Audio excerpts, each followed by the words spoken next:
Hello everyone, so this is part 2 about the videos about healing sexual trauma with sex magic and sacred sexuality. And this time we're going to talk about the victim and perpetrator game. So first let's begin. Who is in control? This is something, again, I write about in my book, The Sex Priestess Manual, that you can read. The fact that a woman is, in fact, is the one with all the power in a sexual act, I speak about this for years, is the reason why no man can never actually hurt you sexually. I know this is a big statement. This is a secret that this dark masculine world and the dark wizards, as I call them, which have no power anymore. This is why they're trying as hard as hell to destroy us all in so many ways. The powers that were. This is why they have been wanting to keep this secret from us the most for a very, very long time. And that's why they have distorted his story. And this is why they've distorted so many truths. It is insane. It is, once you start to see beyond the veil, there is no science fiction movie on the planet that can tell the story of what we're living right now. And what we have been living for a while. So I'm going to say this again very clearly. And I know this is a big statement, but this is a statement that I unravel and I explain and I teach for years now in many different ways because it's so simple and it's so basic, but we have forgotten. And my job is to reprogram you again to remember. When a man enters you, sister, I'm talking to women with a womb. When a man enters you, he in fact surrenders all of his power into the womb. Let that sit with you for a minute. So, a woman who is connected to her womb has the potential and ability to fully control his energy and even manipulate his reality. This is deep temple work from the temple of Isis and Lilith that I channel and I teach from. I know that this is very deep, what I just said, and you may not even be able to grasp this right now. And people on the planet cannot really do this work yet. This is why I'm guided only by the sisters. As a human woman right now on the planet, I cannot even do this work alone. I would not be able to do it without the sisters. So when I work on women and healing different things, they are working through me. This is my job, to be an empty vessel for the love of the mother and the temple and the sisters. So by committing to your own womb, to the mother, to the divine mother, and the wisdom of the temple, and the proper path of initiation, which guides you to the core essence of your being, where all knowledge and power is, because you, sister, everything, your womb is the Akashic records. Your womb is the universe. It is everything. It is the shadow, it is the light, and it's everything that's in between. Sexual trauma transmutation is real. It is ancient, forgotten knowledge, but it is real. Simple, very simple actually, yet we don't do it because no one taught us how to do it. It is time to understand the real sexual flow and power. And again, I'm going to say what I said in the other video. Use very proper discernment. There's so much BS in the spiritual community. There's so many people who call themselves healers and haven't done the inner initiation work. They come to someone to heal them without properly cleansing their body. They're still consuming animals. They're still drinking alcohol. They're still sleeping around with so many people. And they're like, oh, let me heal you. No. Don't touch me. Stay away from me. You need to use your discernment. You be very careful because we don't want to cause so many people. What I see in the Tantra community, in the sacred sexuality groups or whatever, they actually cause more sexual trauma than heal the sexual trauma. And it is disgusting to me. Recently, I've went on a lot of rants about it because it's getting worse. This is why my tantrum about it is getting worse, because I just cannot stand it. I can't. And I'm not going to sit silently while this is happening. We need to heal trauma. We need to, as a real sex priestess, our job is to reduce suffering. We cannot eliminate suffering. We cannot do it all alone, but we can definitely reduce suffering. This starts with everything that we do from the moment we wake up in the morning What do we eat? How do we speak? How do we react to people around us? We're not perfect, but we are here to reduce suffering and do this with much awareness. I see trauma as a zip file of information, which contains valuable lessons within it. Unpacking it might feel like trying to defuse a very dangerous bomb. But if I can truly trust that the trauma is here to serve a greater purpose, and my only job is to be brave enough to really feel it fully once and for all, the suffering disappears, and only gifts remain. I believe the remnants of the collective trauma that we've acquired in our human history is now ready to be purged and transmuted.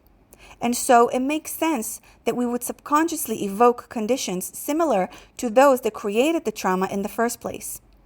Only this time, instead of having to go to the front lines and fight in battle, we get to do the inner work in the comfort of our own homes.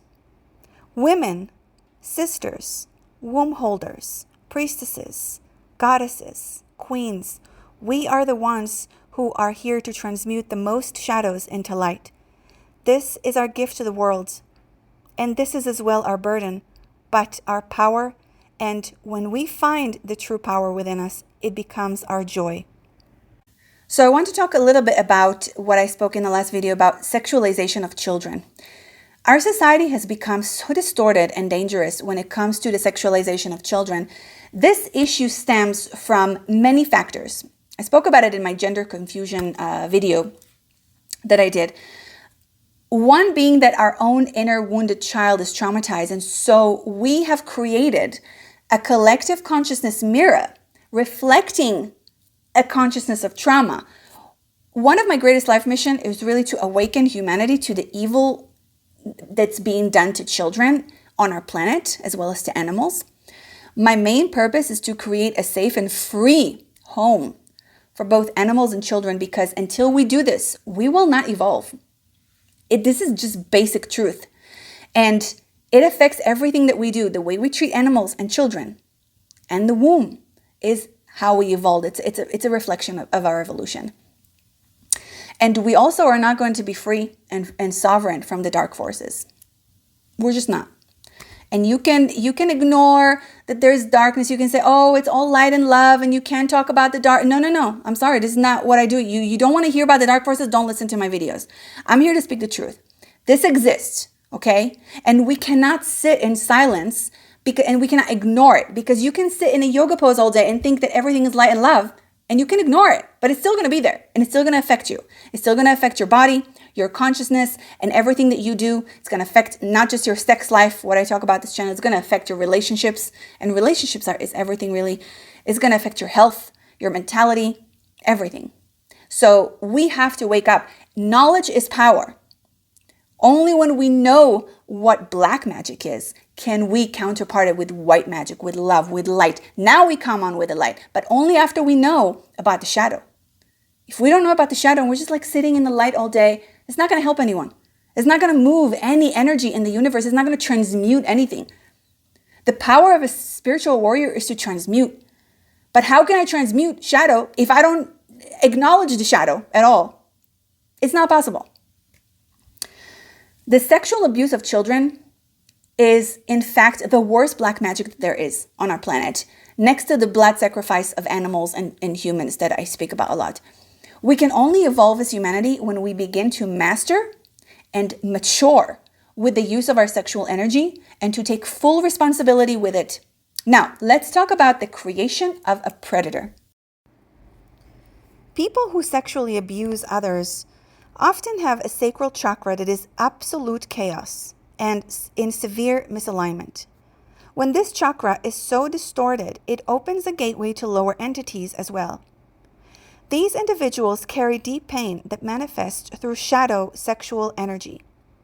Most likely, a person who harms others sexually or has an obsession with sex to the extent that they cannot see anyone's highest good beyond it was so broken at a young age, and this wound has been festering over time and growing. This festering wound leads them to use sex as a weapon against others, typically targeting those who remind them of their own pain. For example, If a man rapes little boys, he may be attempting to heal his own inner child's wounds through a distorted method of re-inflicting that pain to a boy. Similarly, if a man molests women in their 20s who have a specific look, for example, such as being blonde or innocent, he might be trying to merge with a deep, innocent, feminine part of himself or heal a specific trauma with someone who reminds him of his abuser. In reality, these individuals are incredibly weak and feel powerless in their inner world, prompting them to exert power over others who are weaker than them. The imprint of shadows is different for each individual, of course, but when one uses sexual abuse on another, there is a disconnection from their soul and from others. Ironically, through sexual abuse, the abuser might be attempting to heal themselves in a profoundly misguided way. The high numbers of child trafficking, human trafficking, and rape show us that collective sexual trauma is so severe it has become a true pandemic no one talks about. Child sexual abuse is a pervasive issue affecting millions of children worldwide, with devastating and long-lasting consequences to us all. This abuse occurs across all cultures, socioeconomical backgrounds, and geographical regions. It is often underreported due to stigma, fear, and lack of resources for victims. The impacts of such trauma include physical injury, psychological disorders, and a cycle of abuse that can persist into adulthood. So the victim and predator game and non-playing characters, let's talk about that. Sometimes those who present our biggest challenges in this life, in this reality, are non-playing characters. They trigger us in the worst ways or even cause harm, such as through rape or abuse of some sort. However, they are programmed by us. So let me explain. On a soul level, we choose a specific game, so to speak, to play in this matrix reality, and the players that we are going to play with. We select the experiences, the locations, the people, the heroes, and the antagonists in our story. A real player in this matrix is a soul, someone who has a soul, who's sovereign within their soul. But there are also those who exist to help the players play the game. They're like the background people. The non-playing characters help reality appear more real, like in a computer game. There are endless worlds and experiences that one can have, and we each can have our own world created for what our soul wanted to play out and experience and learn in this life. So these, what I call them empty vessels. I call them empty vessels because they have no sovereign, full soul of their own. It doesn't mean that they're not real, and it doesn't mean that they cannot cause harm, because most of these non-players actually cause a lot of harm. Because they're empty vessels, think about an empty vessel, anything can penetrate it. So the dark forces know this, and so they infiltrate them with their program. That's why you see masses of people in the street being like zombies, basically shouting for horrific things to happen. I'm not going to go into that right now because that's a different topic. But I call them empty vessels, and we've seen them a lot. We've seen them a lot, especially since October 7. And they still need energy. They still need life force to sustain themselves within this matrix reality. And the ones who fill them with energy and life force are the souls who created them, which is you and me, okay? The higher self powers the life force of the non-player in your life. So your higher self will give fuel and power to your non-playing characters around you. Hopefully that makes sense. Thus, we treat them, how we treat these non-playing characters is also how we treat ourselves, because we are reacting basically to our own life force. Do you understand? They're filled with our life force. So we are reacting to our own life force. Even if it's like a super evil person who does something horrible, we are reacting to our own life force. Many times, abuse was chosen by the so-called victim's soul, the higher self, The only way we can align with an abuser is if a part of us is an inner victim, okay? This is by no means to say that it is the victim's fault. Absolutely not in any way, shape, or form. Don't ever let anyone tell you that it was your fault, okay? And we're going to discuss this a bit later too. That notion is abusive on its own because this is a horrible thing. Here, we speak of the soul. We speak of the higher self level, not of the person, the persona, or the self. No one chooses to be sexually abused. By viewing it in this way, what happens though, we can take back the power. And we can connect with our highest part of our soul and acknowledge that the abuse, whatever happened, contributed to our soul's journey and evolution and growth, and we can take back power from it. What are the gifts, right, from what happened? Because there's always a gift and there's always something. Remember, especially like I spoke about in the other video, if most rapes are happening by a man to a woman, and we literally are holding when a man rapes a woman, he gives her, whether he likes it or not, this is what it is. It's the nature of things. He gives her his life force. So there is always a gift and there's always something. The question is, how do we transmute it and how do we move with this energy as dark as it is? The empowering codes that we receive from the abuse experience itself can be used by us. Okay, this is very difficult to grasp on a mental level or egoic level because the pain and the trauma are absolutely valid and real.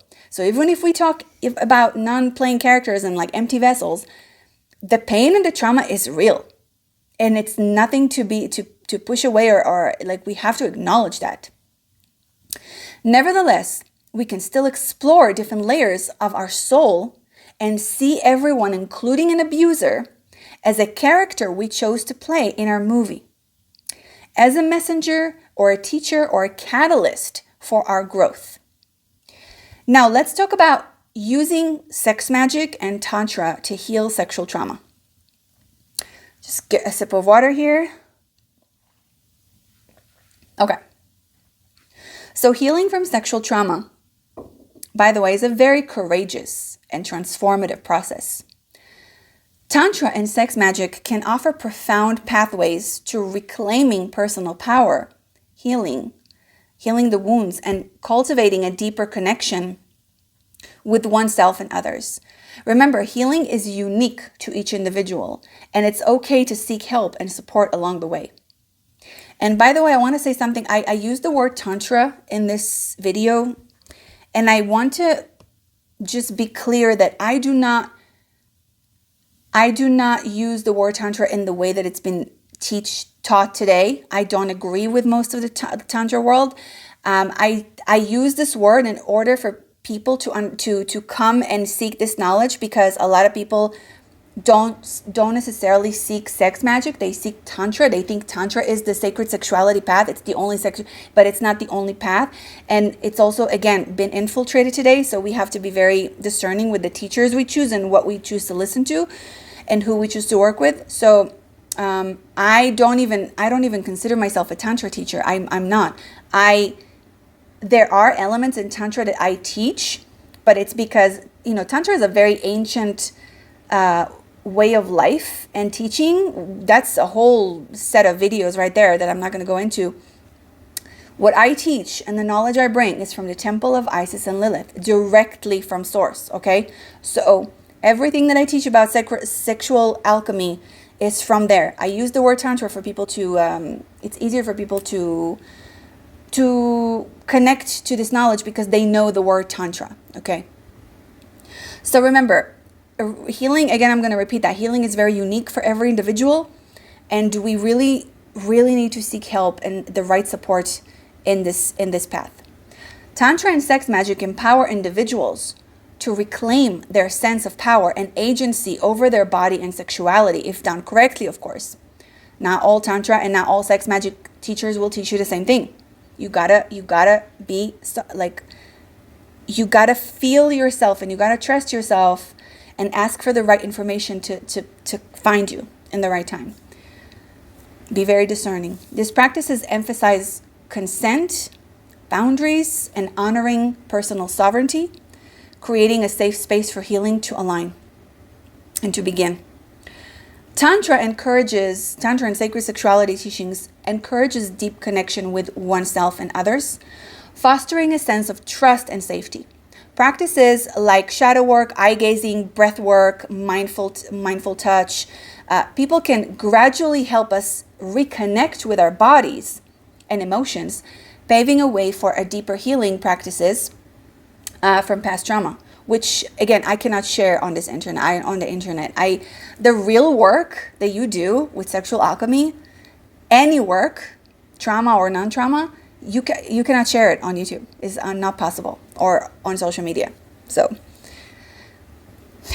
sex magic and its utmost sacredness and ritualistic nature helps one to harness the potent energy of sexual desire and intention to manifest healing and transformation.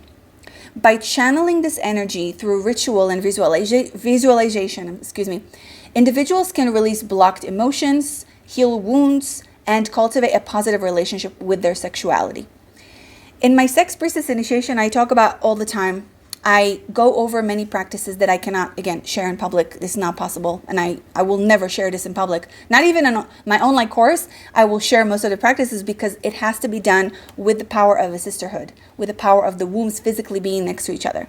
It's very, very, very powerful, intense work that for most people would look insane. Okay. This is deep shamanic work. And again, I use the word shamanic here just because people will relate to that. What we do in the temple is way more than that. And one must be initiated and prepared for such energies to hold them and transmute them. The practices get deeper each year as the sisters initiate me more and more. So it's constantly evolving, this initiation. Also, in my private ceremonies, I guide one through deep, what you would call shamanic work to heal and transmute any trauma. After this journey, one is completely reborn, empowered and regenerated after they have learned to use and harness the pain and the trauma to the point of being grateful for the trauma. I've had women who were grateful for the sexual trauma they've been through because they finally get it. They finally found such a pure, primal place of power. That's cool. I had all the P words in one sentence. That it's a complete rebirth. Because remember, I spoke about in the last video about sexual trauma. There is a part of the spirit, the soul, not the soul, because the soul cannot die, but part of the spirit that dies when there is a rape and a sexual assault. It literally dies. And so there is an empty space. So what are we going to fill that empty space with right now? What life force are we going to put there in that death, right? Where the death was, what life are we going to birth through it right now? So here are some more first steps in healing sexual trauma. Number 1, processing the trauma. Accepting that you have experienced sexual trauma is the first step. This involves a sort of communication between the mind and the body, helping you understand the emotional impact of the trauma. This is the first layer of an inner union between mind and body. Number 2 is acceptance.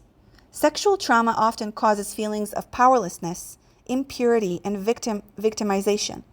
It's crucial to accept the emotions and stories created from the trauma so they can later be transformed. If you don't accept these feelings and the narrative they've created, you remain powerless and unable to shift your story. Clarity and ownership of all emotional experiences are vital and empowering steps. Number 3. Holding the perpetrator accountable. This helps alleviate the shame and guilt that often accompany sexual abuse and trauma. Remember, it is not your fault. Do not take responsibility for things that are not your responsibility. Number 4, identify the triggers. Sexual trauma can lead to a range of symptoms affecting emotions, psychology, behavior, physical health, and cognition. Emotional symptoms include shock, fear, guilt, shame, anger, and mood swings. Psychological symptoms may manifest as PTSD, depression, dissociation, and difficulty trusting others. Physical symptoms can include sexual difficulties, physical pain, and sleep disturbances. Behavioral symptoms may involve avoidance, substance abuse, self-harm, and risky behaviors. Cognition symptoms include memory problems and negative self-beliefs. Do not ignore any symptoms. Instead, pause and breathe. Give them love, attention, and space to be seen, to be heard.